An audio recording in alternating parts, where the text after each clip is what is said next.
বিসমিল্লাহির রহমানির রহিম। আসসালামু আলাইকুম। অনেক অনেক মজার একটা খাবার পোলাও, সবার পছন্দ, কম বেশি সবার পছন্দ। আর এটা যদি মুগ ডাল দিয়ে করেন এটা এত ভালো হয় আর খেতে অনেক মজা।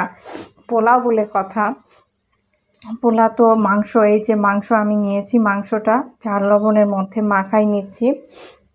গ্রামে দেখছি পোলাও রান্না করলে যে সুন্দর ঘ্রাণটা বের হয়, সবাই চেটেপুটে খায় এবং অনেক লোভনীয় একটা খাবার। পোলাও বলে কথা, তাই না? ভালো তো হতেই হবে এবং সবার প্রিয়জন বা পরিবারের জন্য, আত্মীয় স্বজনের জন্য মজার করে রান্না করা, এটা তো থাকতেই হবে। ঝাল ঝাল মজাদার। এখানে কিছু আদা বাটা দিয়ে দিলাম।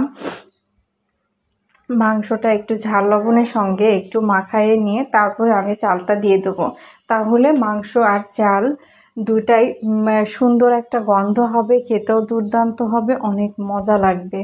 অনেক অনেক মজার একটা খাবার, সবাই পছন্দ করে এই পোলাও। ছুটির দিনে আমার পোলাও থাকতেই হবে বাসায়। পোলাওটা এতটা পছন্দ করে, পোলাও যদি আপনার 3 বেলা দেন 3 বেলাই খাবে, বাচ্চারা, পরিবারের সবাই।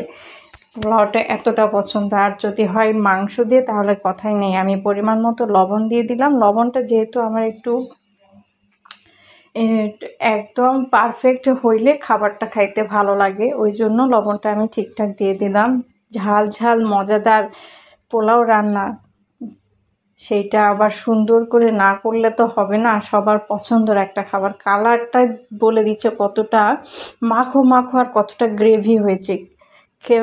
যে খাবে সে তো চেটেপুটে খাবে। এই যে চালটা দিলাম, দেখেন কতটা সুন্দর। আমি চালটা ধুয়ে পরিষ্কার করে রেখেছিলাম। আগে ধুয়ে রাখলে কষাইতে সুন্দর হয় এবং পোলাওটা আরও ভালো হয়। এখানে ঝাল লবণটা ঠিকঠাক করে মাখাই দিলাম।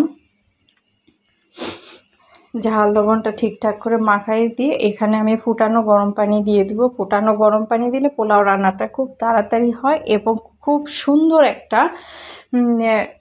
কালারটাও ঠিকঠাক থাকে, ঝরঝরে ভাব হয় এবং দ্রুত রান্না হয়ে যায়, খাবারের মানটাও ঠিক থাকে। দেখেন কালার আর কম্বিনেশন কতটা সুন্দর।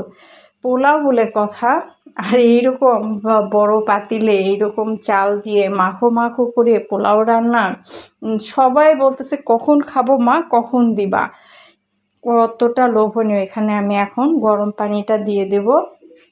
এই যে আমি গরম পানিটা দিয়ে দিচ্ছি, দেখেন ভাপ উঠতেছে। আর এইটাতেই হয়ে যাবে ইনশাল্লাহ এবং খেতেও দুর্দান্ত হবে। পোলাও বলে কথা, যেমন তেমন করে রান্না করলে তো আর চলবে না। পোলাও ঝাল টাল ঠিক হইতে হবে এবং খেতেও দুর্দান্ত। দেখেন মাংসগুলো সব কালারটা কতটা সুন্দর হয়ে আসছে। এখন আমি সব দিকে চারিদিকে নেড়ে চেড়ে আমি ঢাকা দিয়ে দিব। ঢাকা দিয়ে দিলে এই আমার পোলাও রান্নাটা হয়ে যাবে। পোলাও ঝাল ঝাল মজাদার পোলাও। দেখেন কালারটা কতটা সুন্দর। দেখেন মাংসগুলোও দেখেন একদম সুন্দর হয়েছে, একদম নরম না, একদম আবার ঝরঝরেও না, একদম পারফেক্ট। আল্লাহ হাফেজ।